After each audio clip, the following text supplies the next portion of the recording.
tardes. Hoy presentamos esta conferencia que a mí me hacía mucha ilusión. Ya nos conocemos de hace un tiempo con Leonardo. Bueno, para los que no le conozcáis, aunque yo creo que es ampliamente conocido, Leonardo García San Juan es recientemente catedrático de la Universidad de Sevilla. Y bueno, yo creo que va a tocar un tema como muy sugerente, ¿no? Que es el tema de la complejidad y el poder en Andalucía en este momento. Bueno, yo que he tenido el privilegio de tener esa super lámina en mis manos, con todos los conservadores alrededor mío, a ver qué hacía con la lámina en Sevilla. Bueno, me parece... yo no he querido saber de lo que iba a hablar, pero si es de lo que creo, vais a ver unos materiales que, bueno, son espectaculares. Y cuando los comparamos con Cataluña, así, te quedas un poco con debemos ser el hermano pobre o así. Bueno, aquí tenéis la draga, ¿no? Bueno, pero digo, este momento. Cosas. Con lo cual, yo le doy personalmente las gracias por venir, porque sé que ha hecho además un esfuerzo personal grande para venir. Y nada, espero que os guste la presentación y que, bueno, yo seguro que disfrutáis, porque lo he oído muchas veces hablar y es una pasada. Pues muchas gracias, Juan,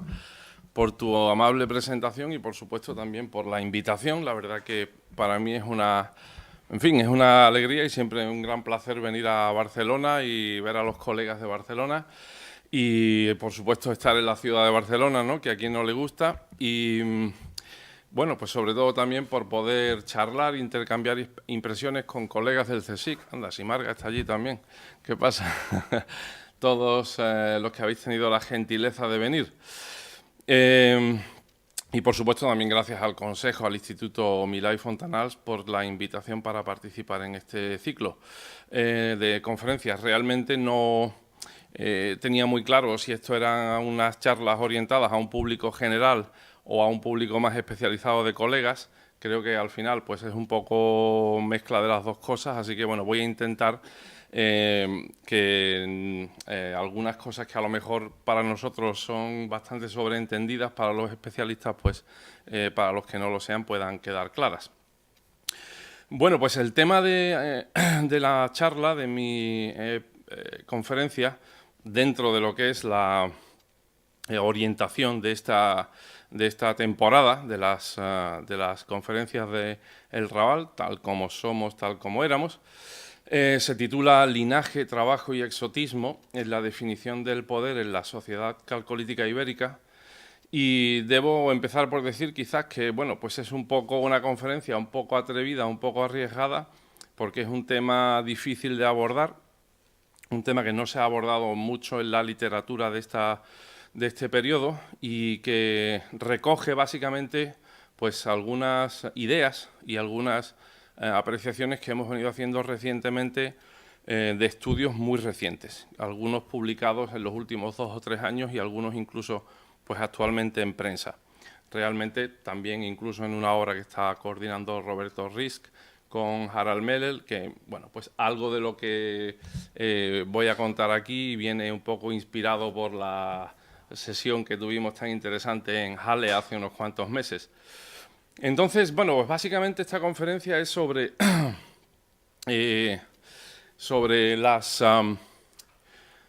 la historia o la evolución de las formas de organización social humana, y el tema de fondo pues es el surgimiento de formas de desigualdad y de jerarquización más o menos acusadas entre las sociedades humanas, e incluso de formas de organización más complejas como puedan ser los estados. Este tema, pues evidentemente es un tema que nos remite a la realidad del mundo actual, donde existe una gran concentración de la riqueza en pocas manos, donde la desigualdad social es un problema en muchos países y donde pues existe realmente toda una cuestión ideológica y política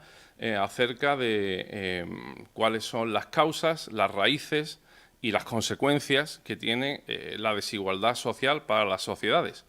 Y en este sentido, pues bueno, la verdad que es un tema de actualidad. Es un tema de actualidad para el mundo en el que vivimos que necesita de un examen o de un análisis basado en las sociedades del pasado, porque creo que entender las raíces del problema de la desigualdad social humana nos remite a la prehistoria y nos remite a nuestras raíces profundas en la prehistoria, sobre todo a la prehistoria pospaleolítica, como decimos los prehistoriadores, es decir, posterior al paleolítico. La cuestión es un tema que tiene mucha raigambre, evidentemente, y mucha tradición dentro de la antropología política y de la arqueología prehistórica y de la sociología. Ha sido tratada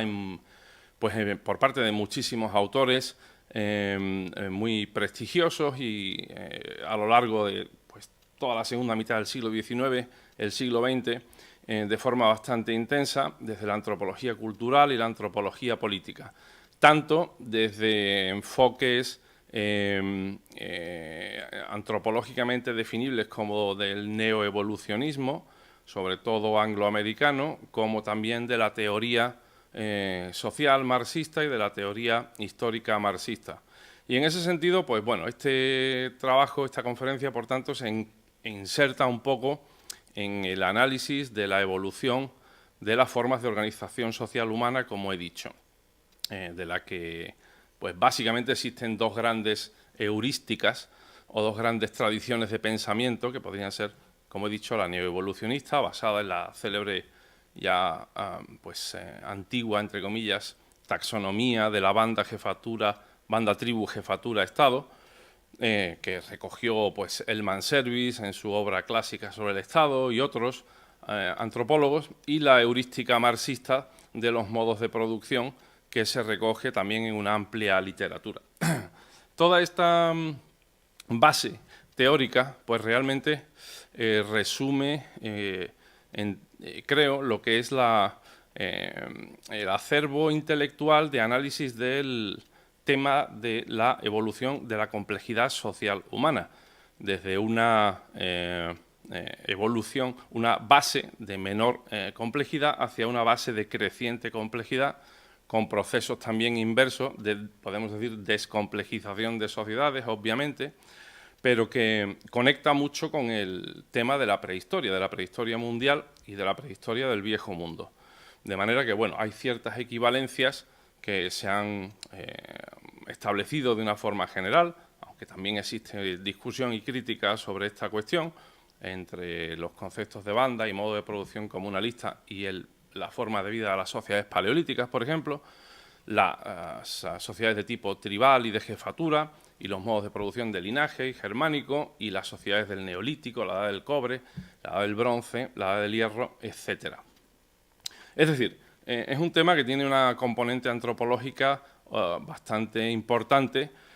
y que, como digo, pues de trasfondo tiene esta cuestión de estudio de la evolución de la complejidad social.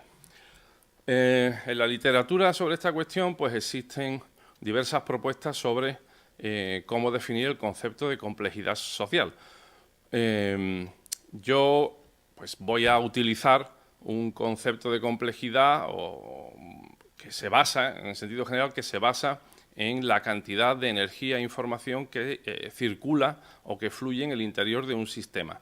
En un sentido general, la escala, la jerarquización, la especialización y la centralización son elementos típicos de sistemas altamente complejos. Desde ese punto de vista, la complejidad social la podríamos definir usando las palabras de un prehistoriador danés bastante conocido, Christian Christiansen, que es un prolífico autor investigador sobre la prehistoria europea y que pues, propone que la complejidad social se puede definir como la distribución de poder estructurada e institucionalizada. El acceso al poder se convierte en crecientemente desigual conforme se incrementa o aumenta la complejidad. Por ejemplo, la aparición de clases sociales, de élites, por oposición al vulgo, podemos decir, ¿no? A la clase común.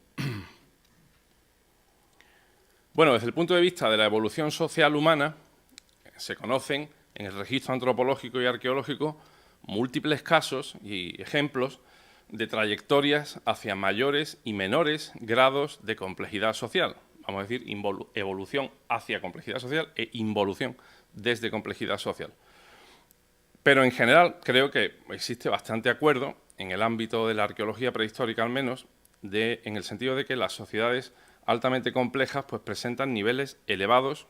según la definición que he dado antes, de organización escalar, centralización, jerarquización y especialización. Y podríamos añadir desigualdad.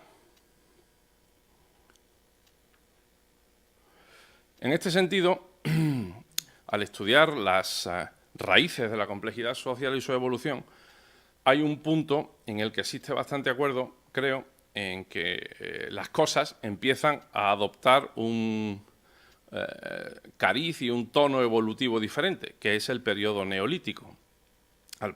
partir del desarrollo de la economía productora en algunas regiones del mundo de forma prístina o endógena, en otras regiones del mundo por otros procesos de colonización o asimilación,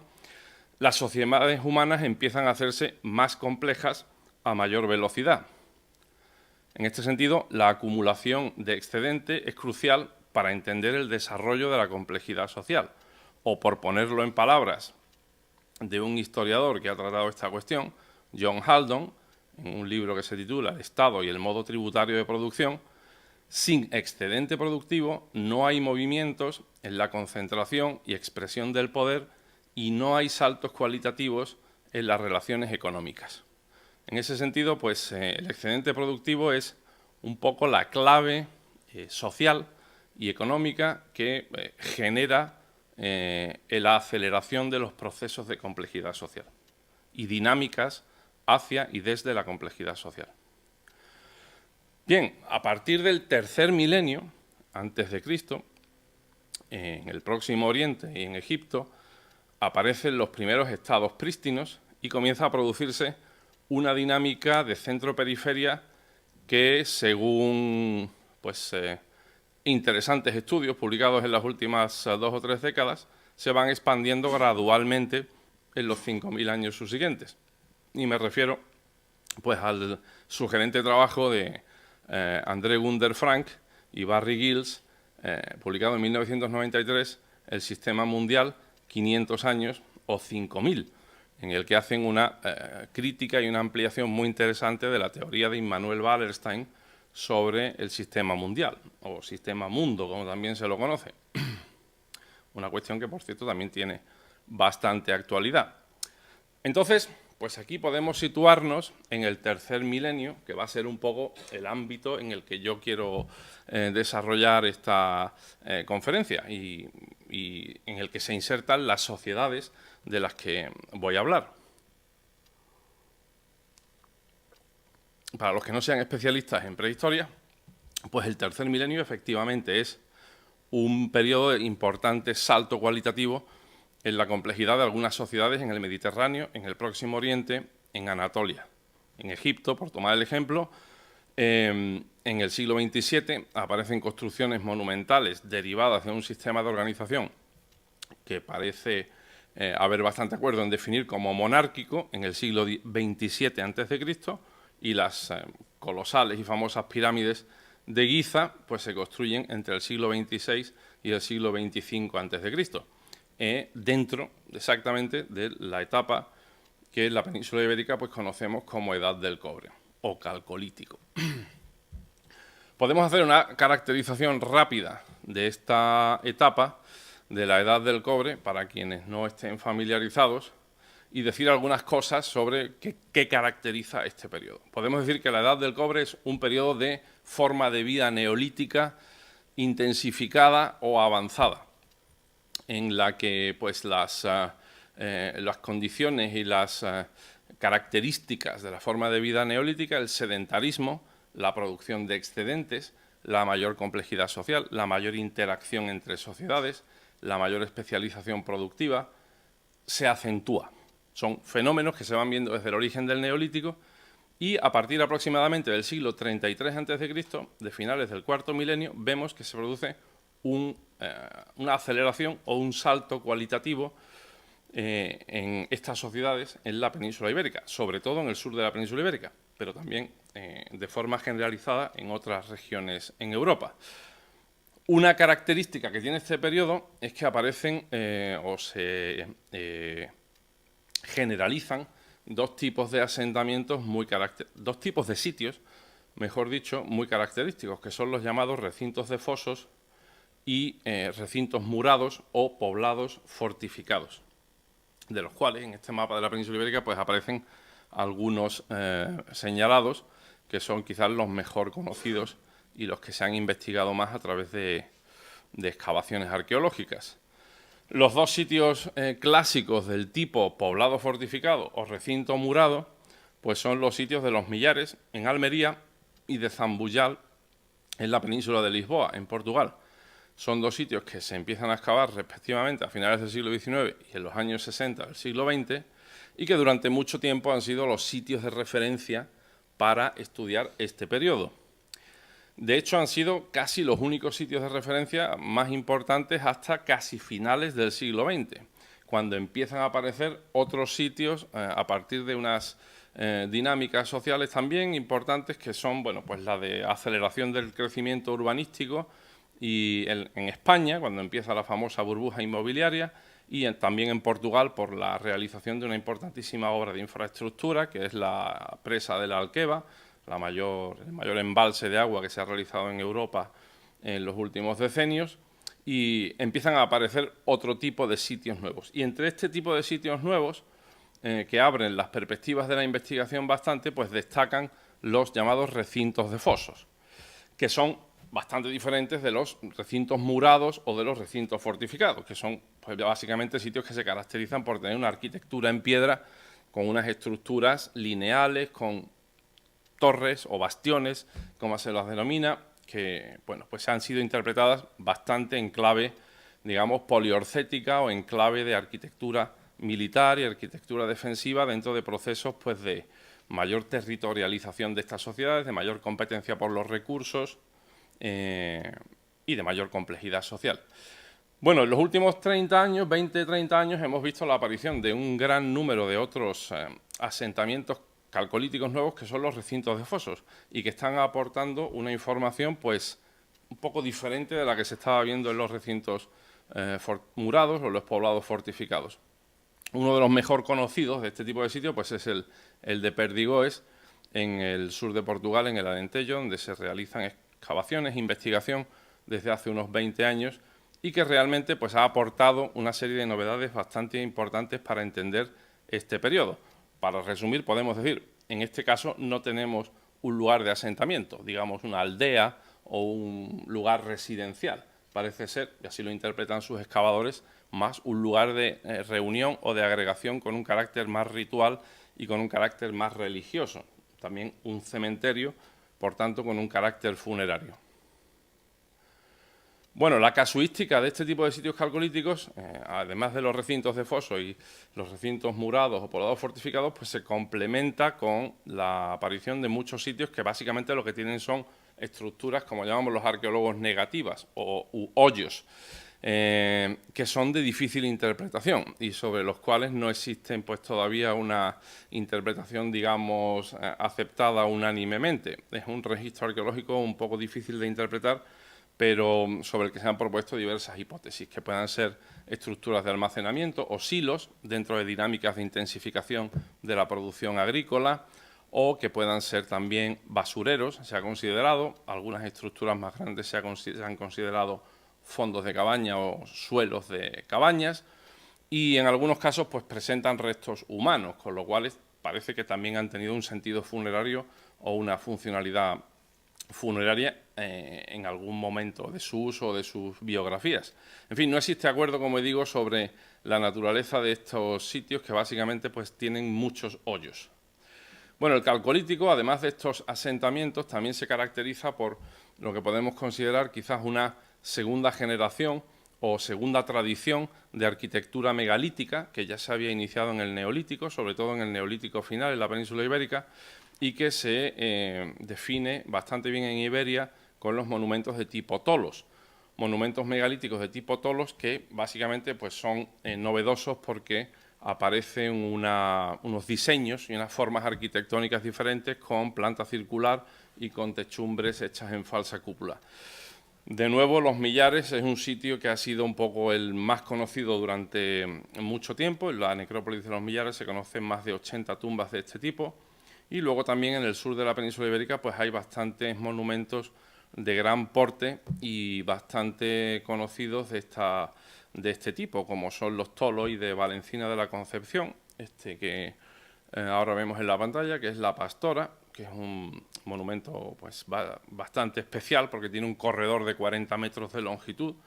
subterráneo, o el Tolos del Romeral en Antequera, que es del mismo tipo de arquitectura y que forma parte del conjunto megalítico de Antequera, que ha sido declarado Patrimonio Mundial por UNESCO en julio de 2016.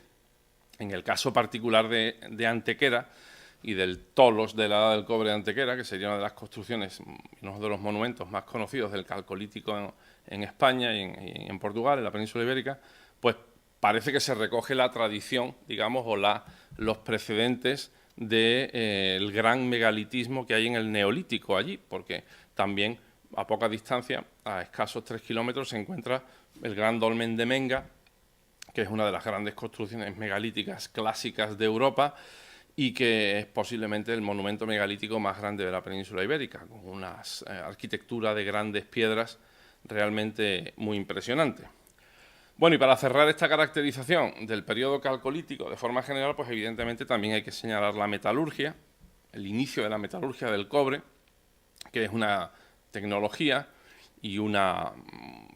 actividad económica a la que se le ha dado bastante importancia como motor de cambios sociales y como dinamizador de las relaciones sociales y de la realidad sociocultural de este periodo. Estas son unas puntas de jabalina que se encontraron a finales del siglo XIX en el Tolos de la Pastora y que son muy interesantes porque apenas tienen paralelos aquí en la península ibérica. Curiosamente, donde se encuentran más objetos de morfología análoga o parecida es en Anatolia, en un sitio del cuarto milenio y del tercer milenio,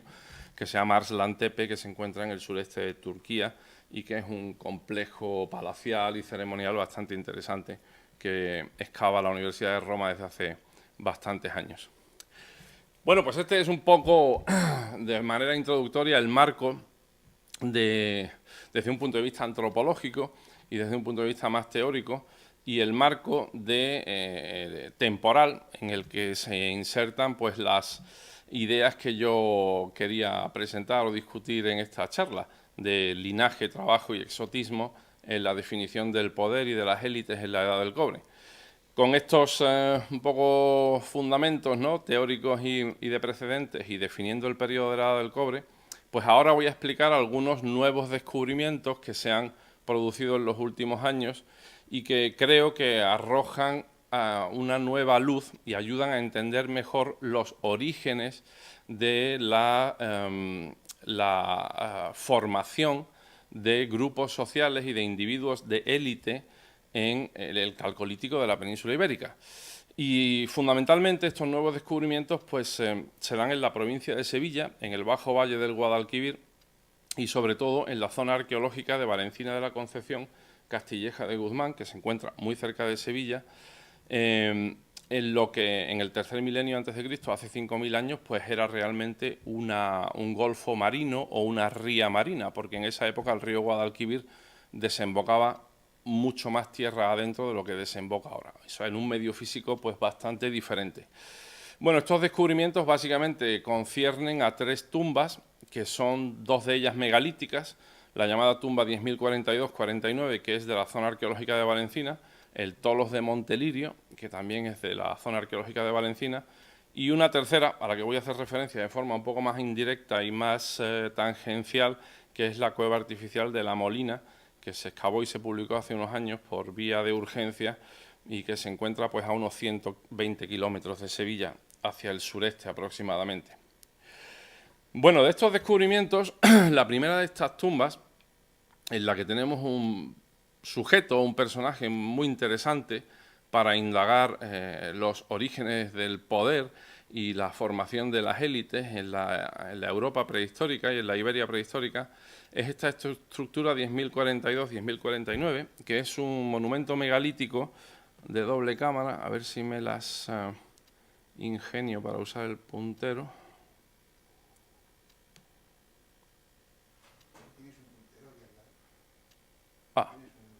Vale, bueno, si puedo usar este, uso este en la pantalla.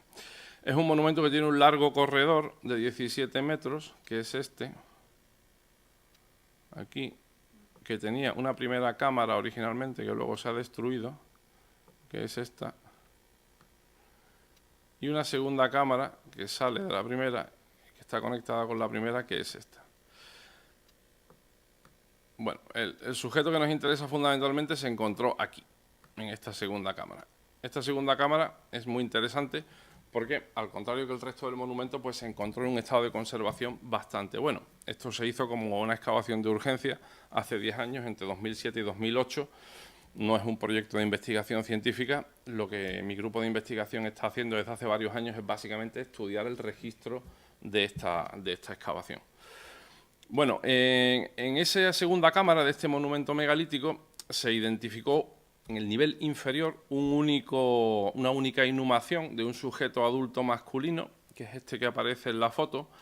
que, por abreviar, para no tener que decir continuamente el individuo inhumado en la cámara, en el nivel inferior de la cámara 10.049, pues hemos denominado marchante de marfil, entre comillas, por darle un poco un nombre o por darle un mote,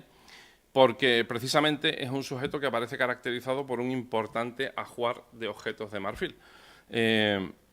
Como pueden ver en la foto, pues este hombre apareció en posición de cúbito lateral, flexionado, no hiperflexionado del todo, pero sí bastante flexionado, y tenía una serie de objetos de ajuar dispuestos alrededor de su cuerpo. Esto es muy interesante porque para este periodo, para la Edad del Cobre y para el Neolítico, muchos enterramientos son colectivos. Y en estos enterramientos colectivos es muy difícil identificar sujetos individualmente, porque muchas veces los huesos acaban mezclados con los artefactos y entonces no se puede apreciar realmente cuál ha sido el ajuar funerario de quién, si es que ha habido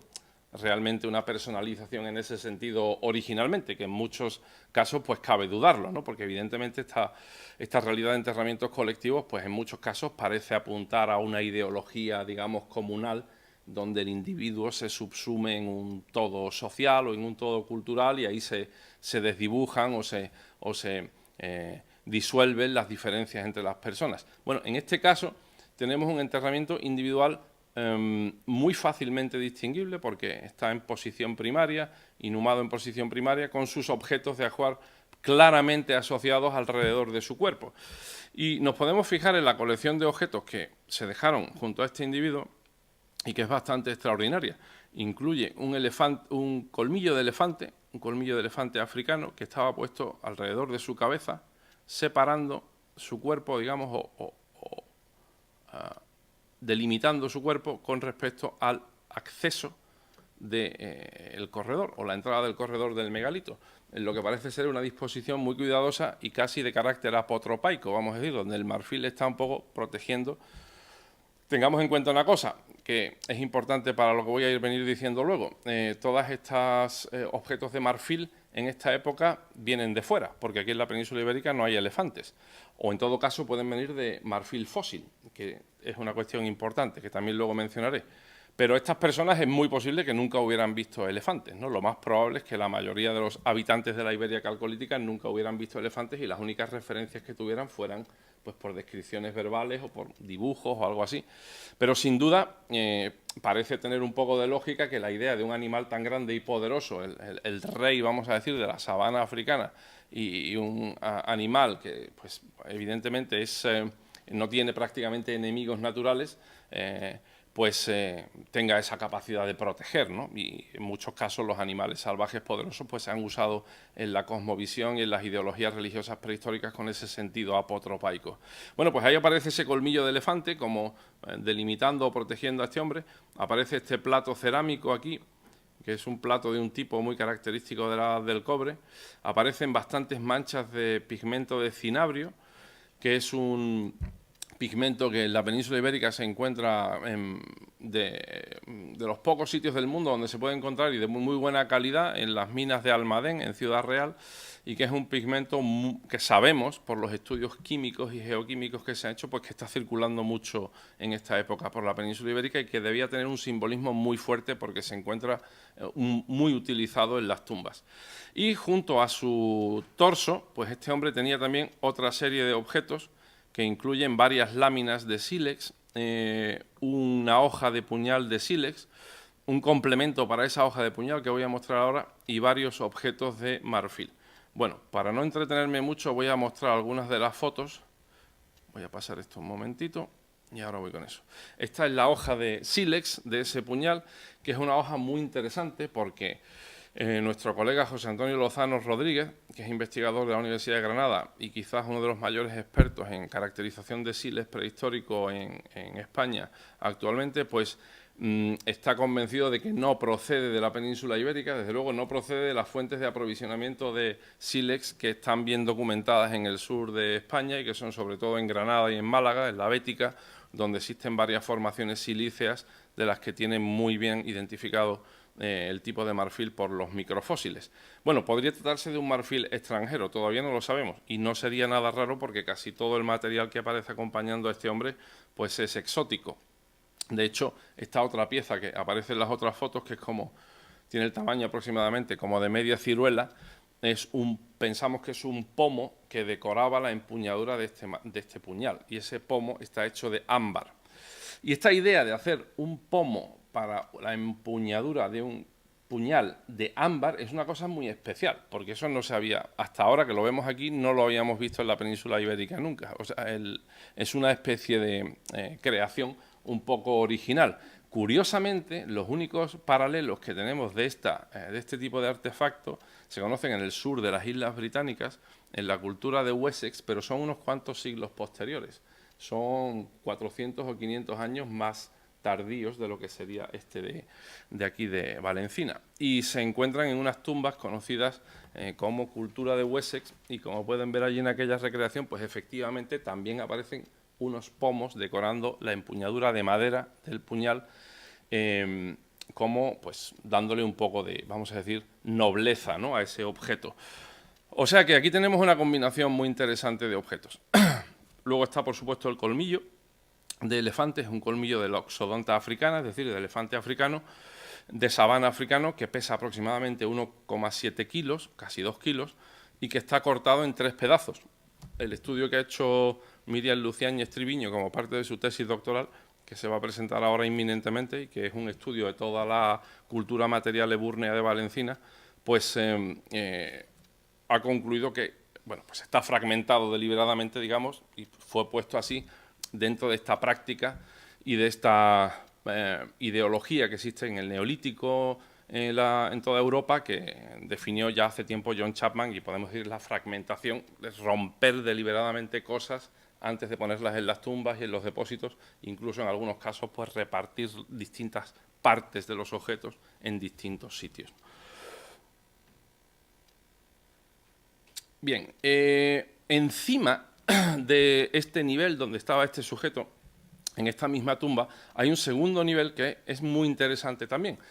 Curiosamente, en este segundo nivel de esta tumba, pues no había ningún resto humano, es decir, no se enterró a nadie. Sin embargo, aquí se depositaron otra serie de objetos muy interesantes. Y además parece que hubo una cierta voluntad de separar de una forma física clara este segundo nivel de deposición en esta tumba del que estaba más debajo, con el marchante de marfil, porque se pusieron varias lajas de pizarra, que son estas que se ven aquí,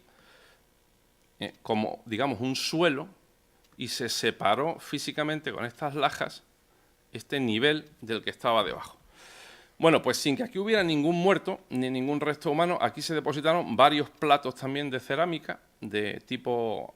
del que he mencionado antes, de borde almendrado, que aparecen aquí, aparecen apilados, se han debido mover y se han caído. En la tumba de Monterillo también se encontraron algunos iguales.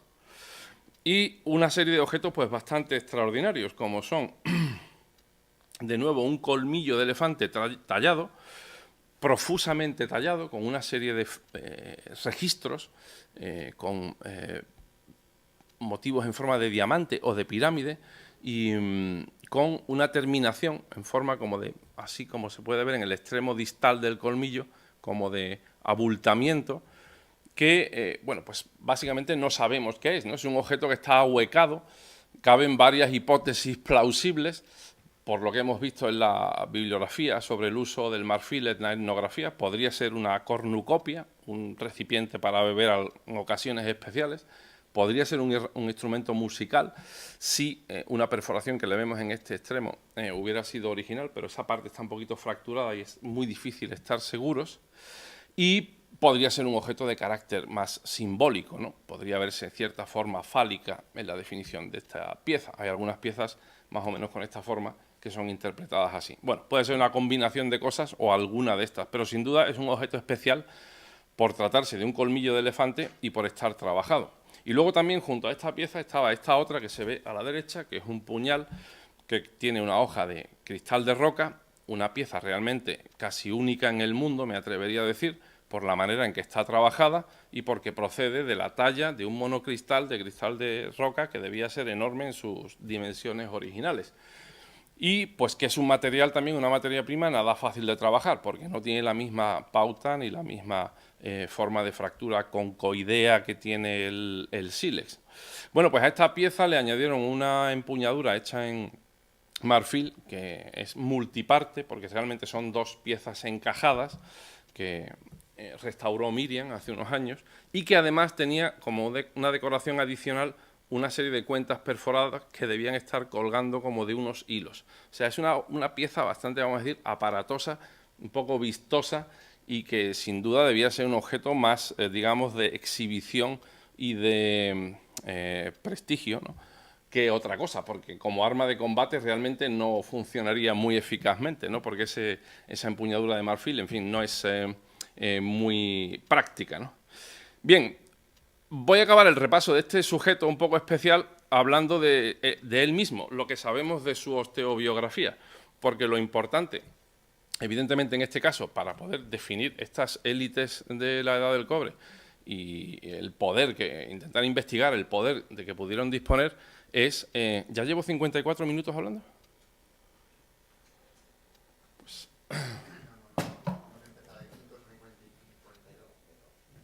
Vale, que está marcando el reloj este 54. Bueno, tú avísame si me paso, Juan.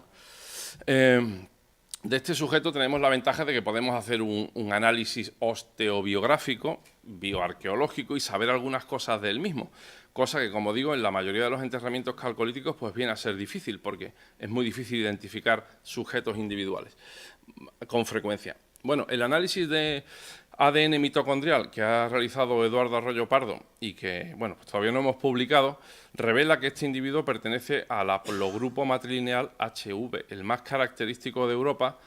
dentro del subclado H1, el más importante y extendido en la actualidad en Europa, África del Norte y Asia Occidental. Bueno, en ese sentido podemos decir que no es un sujeto, vamos a decir, raro, que parezca que venga de fuera ni nada por el estilo. De hecho, el análisis de isótopos estables de estroncio confirma esta información, porque nos muestra que es un hombre que se crió localmente, podemos decir que básicamente creció en el medio circundante, lo cual en sí es interesante porque de la muestra que ha analizado Marta Díaz Zorita de Valencina en los últimos años, que son un total de 33 individuos, al menos 11 parecen ser forasteros o migrantes, lo cual es una proporción nada desdeñable, prácticamente un 30% de la población que se ha analizado hasta ahora, lo cual es muy interesante. Bueno, este sujeto parece ser un hombre local y por lo que vemos con el análisis de isótopos estables de carbono y nitrógeno, pues parece que tuvo una dieta básicamente basada en el consumo de proteínas de herbívoros consumidoras de plantas de tipo C3, que está bastante en línea con lo que sabemos del conjunto de las poblaciones de toda esta región en el Calcolítico. De hecho, no hay presencia de proteínas marinas y esto coincide bastante con lo que se sabe para, por ejemplo, los estudios que está haciendo Pedro Díaz del Río de marroquíes, de otro gran poblado de la Edad del Cobre y, bueno, pues de otros sitios también, ¿no? Curiosamente, no son consumidores de pescado, parece, o de recursos marinos, ¿no?, de marisco, etcétera, a pesar de que viven muy cerca del mar. Bien, el análisis bioarqueológico también muestra que este sujeto pues había sufrido episodios de malnutrición en su infancia. Muestra que a pesar de ser un hombre joven, se le calcula entre 17 y 25 años, pues sufría una importante osteoartritis en la columna vertebral, relacionable con una actividad física exigente y además sostenida en el tiempo. O sea, que parece que es una persona que trabajó bastante o se ejercitó bastante. No tuvo una vida precisamente, vamos a decir, cómoda de ocio y de descanso, ¿no? Y, bueno, pues también presenta indicios de una salud bucodental no muy buena, puesto que había sufrido una infección en los tejidos blandos de la boca. Así que tenemos un cuadro aquí un poco para entender este sujeto que creo que es interesante y que ya digo, pues combinándolo con la información de los artefactos que le rodeaban y que constituyen su ajuar funerario, pues nos dan un poco un cuadro de información sobre esta persona. Bien, al mismo tiempo, muy cerca de esta tumba, a unos 100 metros de esta tumba, unos 150 metros, se excava por los mismos años un gran monumento megalítico que es Montelirio. Esta tumba también pertenece a la zona arqueológica de Valencina de la Concepción, Castilleja de Guzmán, que podemos decir casi es la Sevilla prehistórica. En esta foto, pues aquí al fondo lo que se ve es Sevilla. Esto está subido en las lomas del Aljarafe, que es un territorio un terreno que está a unos 125, 130 metros sobre el nivel del mar. Sevilla es una ciudad que está prácticamente al nivel del mar. La altitud máxima de Sevilla son 8 metros sobre el nivel del mar. Así que es una ciudad muy llana y que está casi a nivel del mar. Así que, bueno, obviamente en la época de la que estamos hablando, en el tercer milenio, debido a que había una ría marina y numerosos ríos que desembocan ahí, no era un terreno muy apto para asentarse, así que se ocupó este territorio del Aljarafe. Bueno, esta tumba es de gran tamaño. Si se fijan en las personas que hay aquí, pues pueden ver que es una tumba que tiene prácticamente 44 metros de longitud y, por tanto, es un monumento de bastante porte. Hace año y medio hemos publicado una monografía que reúne pues, 22 colaboraciones de un montón de colegas,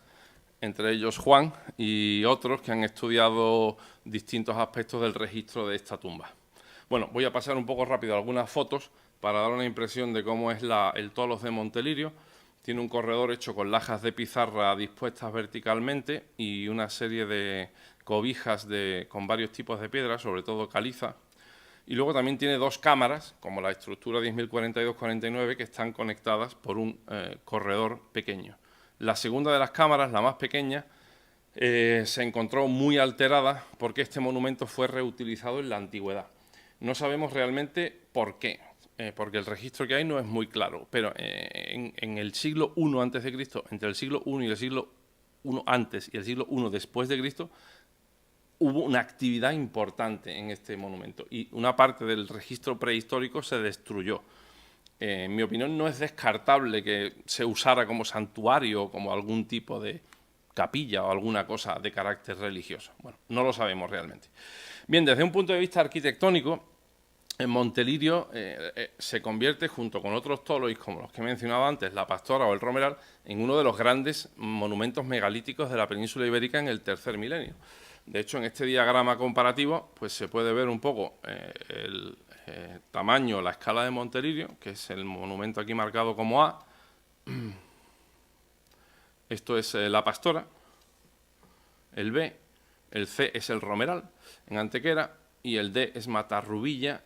también en Valencina y el E es la estructura 10.042-10.049. Es decir, 4 de estos monumentos están en Valencina y 1 en Antequera. Bueno, la figurita humana que se ve dentro, que nos sirve de escala, no sé si se aprecia bien desde atrás, pero tiene 1,51 metros de estatura, que es la estatura que tienen las personas que estaban enterradas en Montelirio. Al principio le dimos a estas figuras una escala de 1,79, pensando en la estatura media de un español actual, pero luego nos dimos cuenta de que eso era un poco absurdo, porque había que poner esto un poco en contexto de las personas que lo construyeron. Como sabemos bastante bien cuál era la estatura, pues,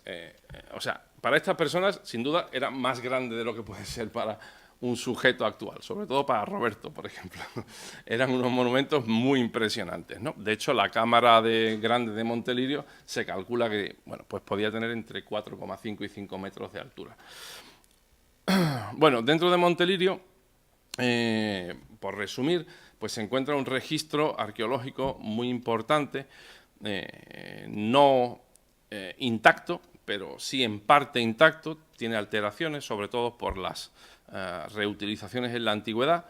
y por otras circunstancias, pero básicamente en la cámara grande se encuentra pues, un grupo humano de 20 personas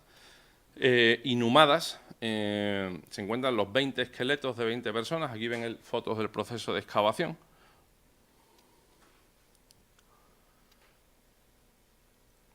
Que pues están acompañadas de una serie de ajuares funerarios, entre los cuales quizás lo que más destaca, una de las cosas que más destaca son las indumentarias que tienen varios de estos individuos, y especialmente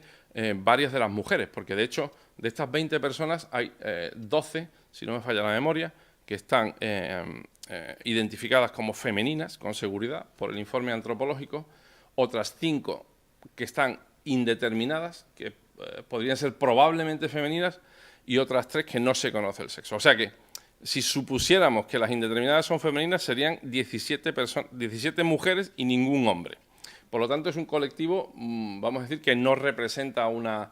muestra de la población natural, sino que es un colectivo especial, un grupo social aparentemente constituido de forma predominante, mayoritaria o exclusiva por mujeres. Bueno, pues algunas de estas mujeres llevaban unas túnicas hechas con cuentas perforadas, que como se puede ver en esta fotografía, pues se habían utilizado realmente por miles, ¿no? Algunas de estas túnicas pues tienen decenas de miles de cuentas perforadas y debían ser unos atavíos realmente impresionantes y muy especiales, y además calculamos que muy pesados. Probablemente una de estas túnicas, tengamos en cuenta que estas cuentas están hechas de piedra y de concha, o sea que muchas juntas pesan un poco, debían pesar entre 8 y 10 kilos, o sea que una ropa, vamos a decir, no para ir por casa, ¿verdad?, sino una ropa un poco especial para alguna ocasión, para algún ritual o para alguna ceremonia, para algún momento socialmente destacado. Y varias mujeres de esta tumba tienen estas indumentarias. Bueno, de hecho, el estudio de estas indumentarias todavía está en proceso, porque lo que se ha incluido en la monografía que publicamos hace año y medio es solo un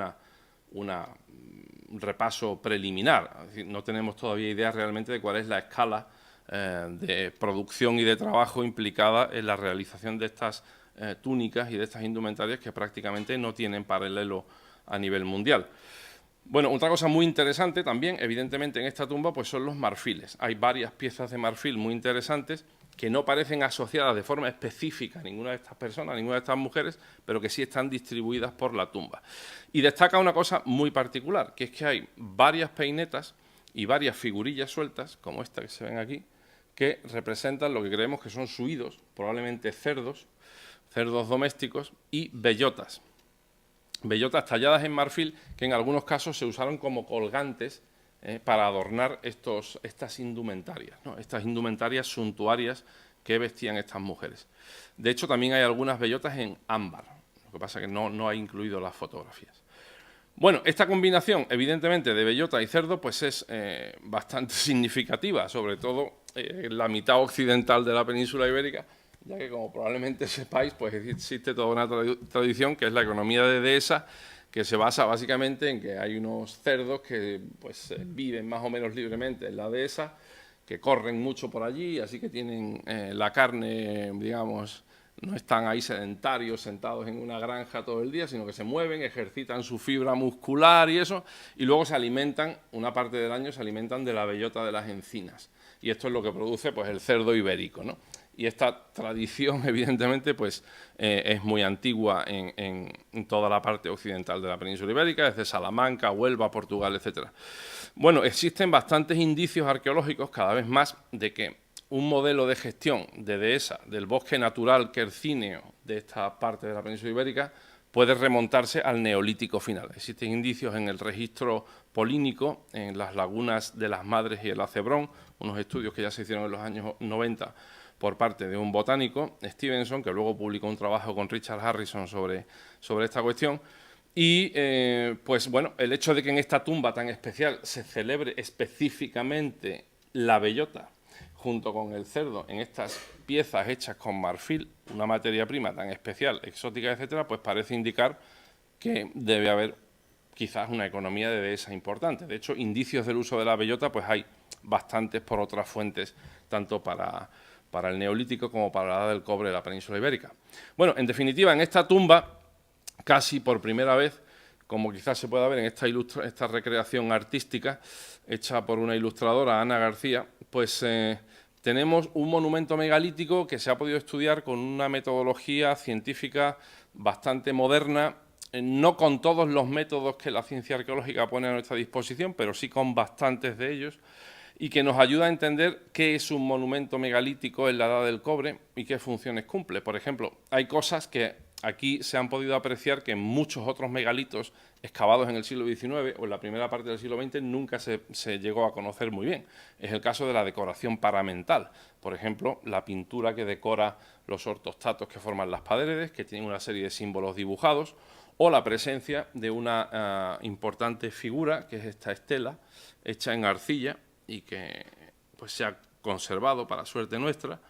y que estaba pintada en rojo y en verde, y que preside la cámara. Bueno, dentro de este conjunto de personas, la mayoría mujeres, como he dicho, pues hay una que destaca mucho, que es esta mujer, la 343, según la denominación de la excavación, que está colocada justo delante de esta estela, en una postura muy particular, que no es la postura, digamos, encogida, ¿no?, de cúbito lateral, derecho o izquierdo, flexionado, hiperflexionado, que suelen tener los cadáveres en esta época, sino que está boca arriba y con los brazos en una postura muy atípica de las tumbas de la Edad del Cobre. No pensamos que esta colocación sea casual, pensamos que si su cadáver se puso así fue de una forma deliberada y creemos que tiene que ver con la presencia y la ubicación de la estela justo delante, en el sentido de que, bueno, pues sea un gesto de reverencia hacia esa divinidad, que según la propuesta de los colegas que la han estudiado, Mimi Bueno, Rodrigo Balbín y su equipo, pues sería una divinidad femenina, ¿no?, una diosa pues probablemente conectada con el culto de la diosa madre neolítica europea. Así que tenemos aquí una persona que tiene una indumentaria absolutamente especial, en una postura muy atípica y especial, delante de una representación de una divinidad dentro de esta pues monumental y majestuosa cámara funeraria, junto con otras mujeres. Evidentemente, el hecho de que lleve esta indumentaria pues, nos hace pensar que esta mujer tiene una posición social especial, junto con las otras, que no se trata de una persona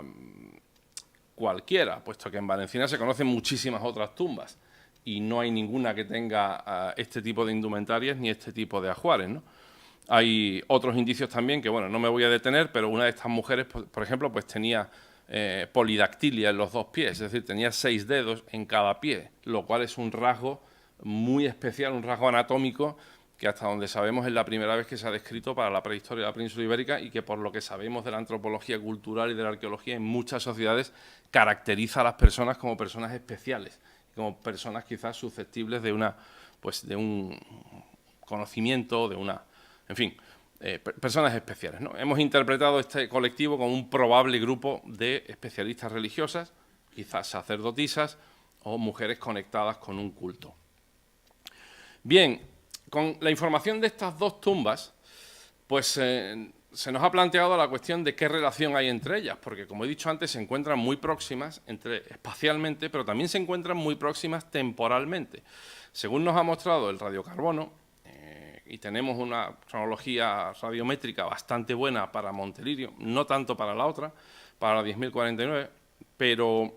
parece muy probable que Montelirio se construyese un poco después que la estructura 10.049. Es decir, hay una relación de secuencia entre una y otra. Están muy próximas y ambas se construyen entre los siglos XXIX y XXVIII a.C. Existen sutiles pero reiterados indicios de que la tumba 10.049 fue reutilizada cuando se construyó y usó Montelirio, especialmente en cuanto a los objetos de marfil, aunque no solo. La hipótesis que nos estamos planteando es que, repito, cuando se construye Montelirio, se hace una especie de conmemoración de la tumba 10.049 que ya existía y se introducen o se colocan algunos objetos, digamos, adicionales de ajuar, de ofrenda, que no habían sido puestos previamente. Bueno, las conexiones entre estas dos tumbas son, por un lado, relativas al ajuar del mercader de marfil, en el sentido de que tanto en Tresua Ajuar como en la Cámara Pequeña de Montelirio tenemos colmillos completos de elefante. Luego, en el nivel superior de la estructura 10.049, ese que expliqué antes y en el que no hay restos humanos, y en la estructura más exterior, en la 10.042, existen 3 tipos de objetos o 3 elementos de cultura material que conectan esos registros con Montelirio, que son la presencia de huevo de avestruz, un artefacto muy exclusivo en los ajuares calcolíticos, la presencia de unas decoraciones muy especiales en los objetos ebúrneos, que no vemos en otros objetos, y la presencia de unas puntas de flecha también muy especiales por su diseño y por su morfología, y que son muy exclusivas y solo se encuentran en gran número en Montelirio. Así que voy a ilustrar esto ahora un poco más detenidamente. Como mostré antes, en la tumba 10.049 pues se encuentra este colmillo de elefante africano que rodea la cabeza de nuestro marchante de marfil. En la cámara pequeña de Montelirio se encontró este trozo de marfil, que es un colmillo que habría sido mucho más grande que el otro. Calculamos que habría pesado unos 4 kilos. Está muy fracturado por las remociones y alteraciones que sufrió esta cámara en la antigüedad, pero se encontraron miles de fragmentos de este colmillo. Miriam Luciáñez lo ha estudiado con mucha paciencia y con mucho detalle, y ya os digo, pues debe pesar como unos 4 kilos. Bueno, es una conexión, una coincidencia bastante interesante, porque no son en absoluto muchas las tumbas que hay en la Edad del Cobre en la península ibérica, ni en Europa occidental, que tengan este elemento concreto, ¿no? Un colmillo de elefante. De hecho, el colmillo de elefante de la cámara pequeña de Montelirio es de Elephas antiquus, es decir, de marfil fósil, como explicaba antes. Y esto es muy interesante porque justo al lado de Sevilla, en una población que se llama San José de la Rinconada, hay uno de los mayores yacimientos de marfil fósil del mundo, con elefantes pleistocenos, de los cuales pues, se conocen una serie de ejemplares muy importantes que están allí en un museo local dedicado a la paleontología de la zona. Y bueno, pues no parece que sea coincidencia que el yacimiento calcolítico prehistórico con la mayor colección de marfil, casi 9 kilos de marfil calcolítico, sea Valencina, y que justo al lado, a unos 20 kilómetros, 15-20 kilómetros, tengamos uno de los yacimientos con mayor cantidad de marfil fósil del mundo. Así que están usando marfil fósil. No sabemos qué sea de allí, pero parece casi, bueno, que es legítimo suponerlo, ¿no? No se ha podido establecer la procedencia del marfil fósil. Bien, la cuestión de la identificación del marfil no es fácil y hay todo un tema metodológico de fondo, pero mejor no vamos a entrar en eso ahora. Bien, la segunda cuestión que decía que conecta a las tumbas son las de ciertas decoraciones de marfil, que son muy características entre algunas piezas de la tumba 10.049 encima del marchante de marfil y la tumba de Montelirio. Concretamente, estas espigas y estos zigzags que no se encuentran en otros artefactos. Otra de las cosas que relacionan las dos tumbas es la presencia de huevo de avestruz, un hallazgo muy infrecuente en las tumbas de la Edad del Cobre. En el nivel superior de la estructura de 10.049 se encontró un huevo casi completo. Increíblemente, este huevo se ha perdido. No está en el Museo Arqueológico de Sevilla junto con el resto de la colección de esta excavación. No sabemos qué ha pasado, pero nunca se entregó en el museo. Así que no hemos podido estudiarlo. Solo tenemos las fotografías que hizo el excavador. De momento no ha aparecido. Pero es muy interesante que los pocos fragmentos que se conservan de huevo de avestruz en Montelirio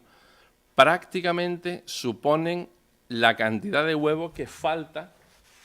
en el de avestruz casi completo que se encuentra en la 10.049, que está, como pueden ver, cortado por la parte superior como para hacerlo un vaso. ¿Se repartieron esos fragmentos en la otra tumba? No podemos demostrarlo, pero es una posibilidad. Bueno, otra cuestión son las puntas de flecha, como he dicho. En Montelirio se encontraron casi 180 puntas de flechas de una tipología realmente muy especial, que son estas que se ven en la fotografía, que tienen unos apéndices laterales larguísimos, a veces de hasta 6 centímetros de longitud, que son únicas en el calcolítico de la península ibérica y que están talladas además en una roca muy especial, melonita, no es sílex. Es una roca que hasta donde sabemos no se ha descrito nunca me podéis corregir vosotros si conocéis algún caso, pero vamos, nosotros no hemos encontrado en la literatura referencias, pero parece que es una selección muy específica porque la melonita es una roca de fractura laminar que es idónea para hacer lo que esta gente hicieron aquí, que es unas puntas de flecha finísimas, de 2-3 milímetros de grosor, con estos apéndices tan largos que obviamente no son puntas de flecha para usarlas, son objetos artísticos, son básicamente alardes de destreza talladora por parte de los talladores de piedra, de marfil, perdón, de sílex o de cristal de roca que había en esta comunidad o en estas comunidades. Y son unas piezas que se rompen prácticamente con tocarlas, son fragilísimas y de hecho muchas de ellas aparecieron en la tumba pues fracturadas. Bueno, pues en Monterillo se conocen, como digo, casi 180 de estas puntas de flecha, unas flechas especialísimas. Bueno, en la estructura 10.042 se encontraron 9 de estas, pero no con el mercader de marfil. Con el marchante del marfil no aparece ninguna de estas tumbas. Aparece la estructura de fuera y una en el nivel de encima. Una que no es precisamente de las más acabadas. De nuevo, una coincidencia que nos parece mucha coincidencia. No hay ninguna tumba que tenga puntas de flecha de este tipo y, sin embargo, dos que están vecinas, pues una aparecen en gran cantidad en Montelirio y luego en la otra pues aparecen unas cuantas. Bueno, todo esto es una especie de, vamos a decir, de análisis de la cultura material buscando las posibles conexiones entre estas dos tumbas y lo que puedan implicar. En nuestra opinión, parecen haber indicios bastante racionales y bastante sugerentes de que efectivamente cuando se construye Montelirio se realiza alguna actividad en la tumba anterior. Y eso querría decir que la gente que construyó Montelirio, 4, 2, 3, 5, no sabemos cuántas, algunas generaciones, pocas, después de que se hiciera la primera tumba, rinde una especie de tributo o de reconocimiento a la persona o personas enterradas en la otra tumba. Bien, en esta línea, otra línea de trabajo que esperamos desarrollar ahora es precisamente comparar la tumba de la Molina que mencioné antes en la provincia de Sevilla, porque ahí se ha encontrado asociado a una mujer esta pieza de marfil que es un colmillo de elefante tallado que tiene una forma muy parecida a la que se encuentra en la tumba 10.049. Bueno, desgraciadamente de esta mujer no tenemos informe antropológico completo y no tenemos radiocarbono, así que no tenemos mucha seguridad acerca de la coetaneidad entre estos enterramientos, pero es muy interesante que haya dos piezas tan parecidas. Evidentemente la de la Molina se ve a simple vista, es mucho más tosca y es mucho más rudimentaria, no tiene la decoración que tiene la de la tumba 10.049, pero son dos piezas pues muy parecidas. Bueno, el trabajo que ha hecho Marta Cintas Peña de tesis doctoral, que está ya terminado y esperamos que se presente dentro de muy poco, pues ha hecho una recopilación muy interesante de la información sobre isótopos estables de estroncio que existen para los sitios calcolíticos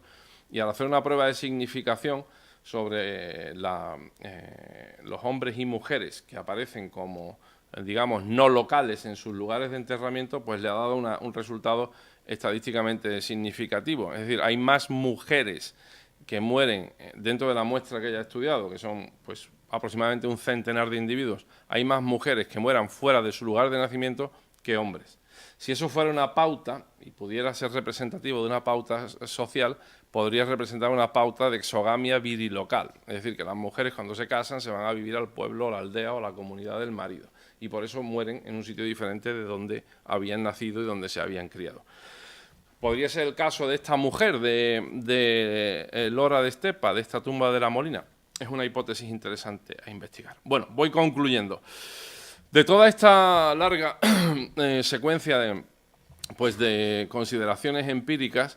se puede decir, creo, que la investigación reciente empieza a permitir que por primera vez tengamos datos de calidad acerca de la definición de las élites en la edad del cobre y, consiguientemente, del alcance de la complejidad en términos de desigualdad social, de jerarquización, de institucionalización del poder.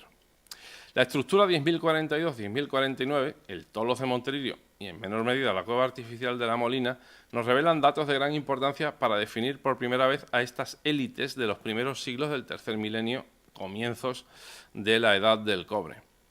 El elevado estatus de estas personas de élite parece haberse expresado sobre todo en la exhibición de materiales exóticos finamente trabajados, incluyendo sílex, por ejemplo, cinabrio, cristal de roca, marfil y ámbar, todos foráneos,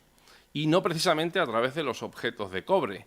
que aunque están siendo producidos en esta época, no parecen tener presencia en estas tumbas.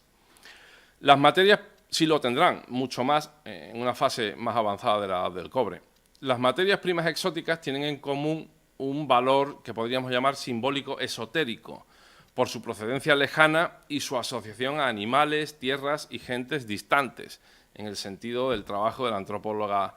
Mary Helms. En este sentido, podemos citar a Timothy Earl, uno de los grandes especialistas en sociedades de jefatura,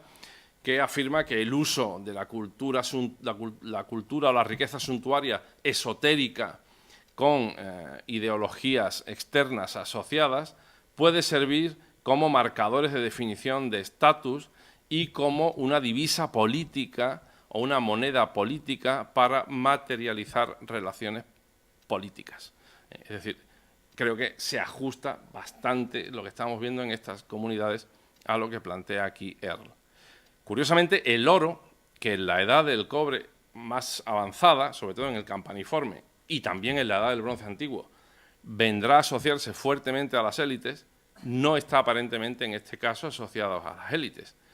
dando quizás, por el contrario, la impresión de que en esta primera fase del calcolítico es un material inalienable, es decir, que no se lo puede apropiar ninguna persona concreta. No lo he citado, pero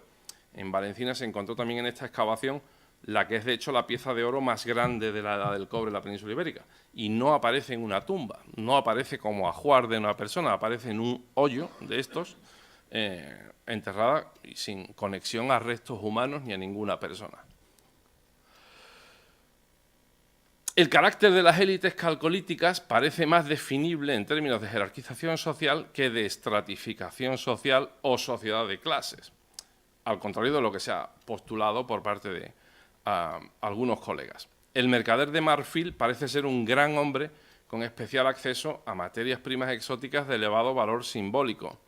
Los datos sobre su biografía no sugieren que sea un aristócrata, que ha vivido una vida cómoda de ocio y placer. Parece que ha trabajado bastante, por lo menos su espina dorsal y su columna vertebral parecen resentidas de cierta ejercitación. El Tolos de Montelirio parece reflejar un grupo corporativo, religioso, pero no una clase social. Si el Tolos de Montelirio hubiera sido la tumba de una clase social o de una familia aristocrática, deberíamos haber encontrado niños, ancianos y hombres, no solo mujeres. Es decir, una representación natural de lo que es una familia. En cambio, encontramos una selección. Por tanto, parece más la tumba o templo de un grupo corporativo, un grupo religioso en esta clase. En Valencina no se han encontrado enterramientos infantiles ricos. Sale en el próximo número de trabajos de prehistoria, ahora en junio, un estudio que hemos hecho de este tema, y siguiendo las ideas de nuestros colegas de la Universidad Autónoma de Barcelona, que han estudiado esta cuestión en el mundo argárico, creemos que eso sugiere que no hay adscripción de estatutos sociales por nacimiento, como podría ocurrir quizás en el Argar y en otras sociedades posteriores. Por tanto, la jerarquización política que se da en los primeros siglos de la Edad del Cobre está restringida por los límites del comunalismo económico subyacente. Y el poder de estos grupos e individuos, estos wannabe leaders, estos pretendientes, digamos, a ser líderes, se inscribiría en dinámicas de competición entre unidades parentales o grupos corporativos que se expresan en prácticas sociales que implican despliegue de trabajo, monumentalización y consumo conspicuo, fundamentalmente festines, quizás otros también, funerales. Y es esencialmente un liderazgo y una jerarquización inestable, inherentemente inestable. De hecho, la cronología radiocarbónica que tenemos ahora mismo de Valencina muestra que poco después de que se hagan estas tumbas existe una disminución muy apreciable de la actividad funeraria en Valencina, como si hubiera una, vamos a decir, recesión, ¿no?, de la competición o de la actividad. Luego se remonta un poco, parece que es cuando se construye la Pastora, unos 200 años después de Montelirio, y finalmente en el siglo XXIV todo ese sistema entra en crisis. Eso es lo que por ahora nos dice el radiocarbono en un trabajo que hemos estado haciendo en los últimos 5 años y que va a salir publicado también ahora, que incluye 130 dataciones nuevas de Valencina. Bueno, pues estos son un poco ideas. Admito que muchas de ellas son hipótesis y ideas hipotéticas, pero creo que son ideas que por primera vez podemos empezar a basar en un registro empírico. Es decir, parte del problema con la discusión de la complejidad social en el calcolítico, en mi opinión, es que con frecuencia se ha basado en suposiciones y en narrativas y en teorías más que en observaciones y constataciones empíricas basadas en datos concretos, ¿no? Y creo que por primera vez pues, podemos empezar a tener un poco de información más precisa para empezar a debatir cuestiones concretas. Así que, bueno, pues quiero terminar la charla simplemente mencionando que hace un par de días pues, nos ha dejado el profesor Manuel Pellicer Catalán, que fue catedrático de Arqueología en la Universidad de Sevilla y fundador de nuestro departamento, y que fue pues, maestro y profesor de muchísimos miembros de nuestro departamento y una persona que trabajó durante muchos años en la prehistoria española y, bueno, pues no quería dejar de tener un recuerdo para él. Muchas gracias.